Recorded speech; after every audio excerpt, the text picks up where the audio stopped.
Hello, and welcome to the Irish Aesthete. Today, I want to talk to you about how Ireland goes Gothic.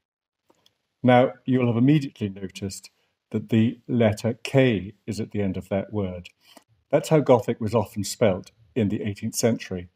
But it also helps us to distinguish from the more purist Gothic revival, which occurred in the 19th century. It helps to understand 18th century Gothic as being a variant of the Rococo style, the playful and largely superficial application of ornament onto a classical framework. In other words, Gothic with a K is no more truly Gothic than chinoiserie can be considered authentically Chinese. In England, the epitome of 18th century Gothic architecture was created for one man, Horace Walpole, author, art historian, letter writer, gossip, an altogether remarkable fellow. In the background to this portrait of him, painted in 1755, you can see the house he had started to overhaul some years earlier, and which he continued to tinker with for a couple more decades. It's called Strawberry Hill, and is a villa close to the Thames in Twickenham, outside London.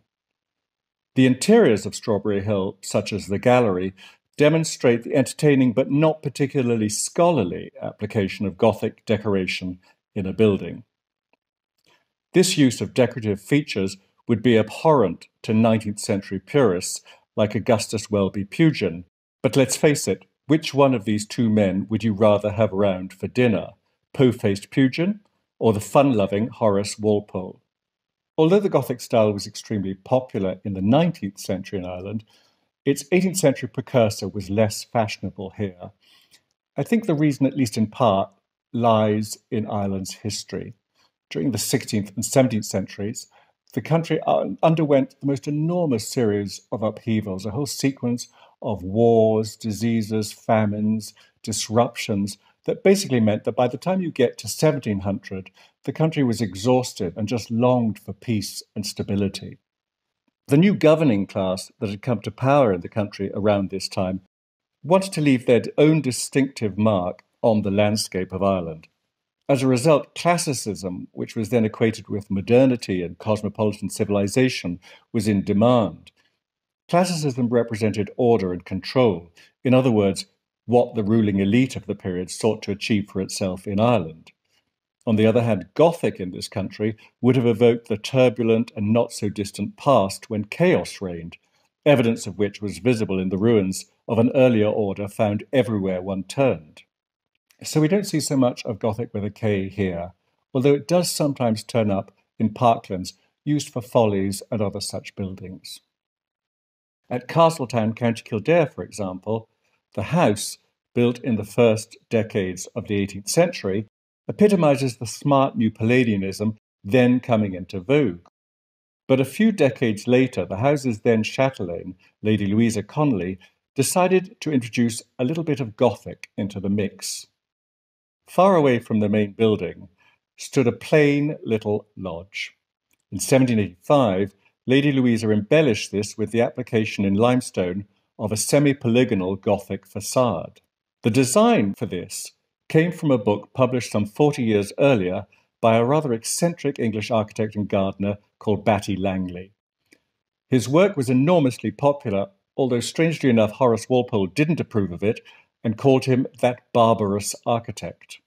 Langley was an early admirer of the Gothic style, but this was very much Gothic with a K.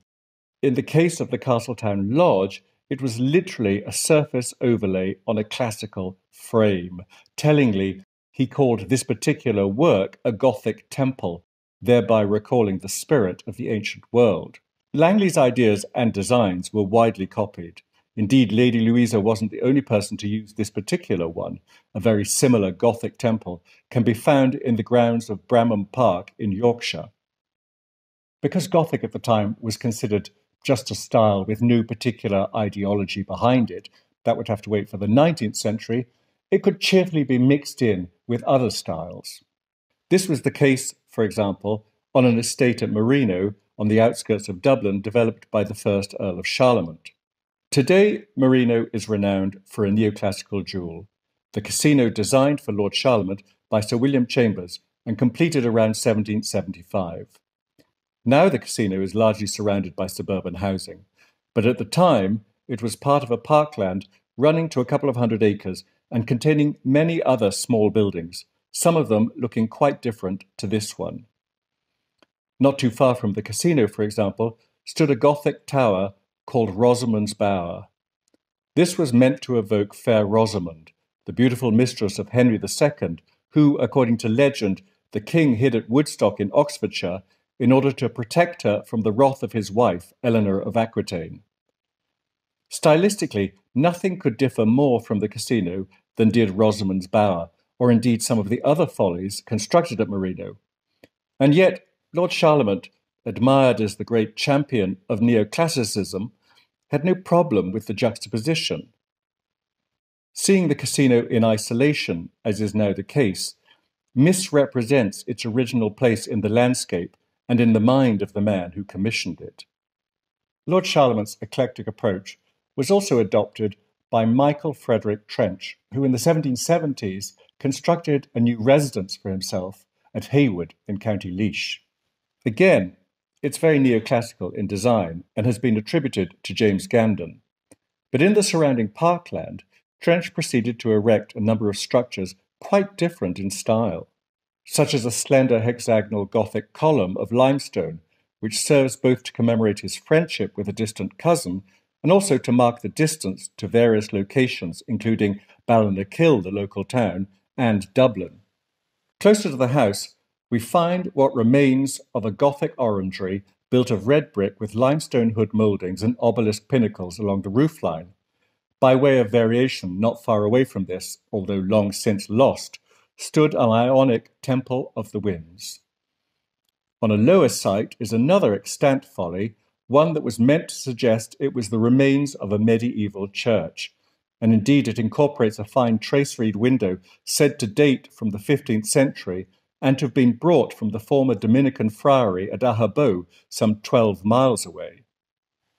As I've mentioned, in Ireland, Gothic with a K was primarily used in the 18th century for small buildings in the parkland. Only very occasionally was it employed in the main residence. An example of its application, or what 19th century purists would no doubt consider its misapplication, can be found at Moor Abbey in Monasterevin, County Kildare. This site was originally occupied by a Cistercian monastery, hence its name, but the land was later acquired by the Moors, the Earls of Drogheda.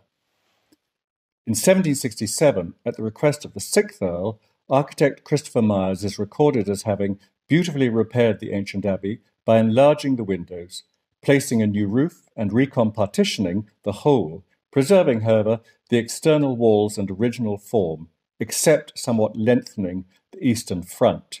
But one look at it makes apparent that Moor Abbey is essentially a symmetrical, classical house, just one given arched windows and a sprinkling of castellations along the roofline. There are a few other instances of Gothic with a K used in Ireland for larger structures, notably Luggalaw in County Wicklow and Castle Ward in County Down. But there's so much to say about each of these places, I'd rather save them for another occasion. In the next episode, I want to tell you about a rather marvellous series of follies and monuments in the Gothic style that can be found in a domain in County Down. I look forward to seeing you then. Thank you so much for watching. Goodbye.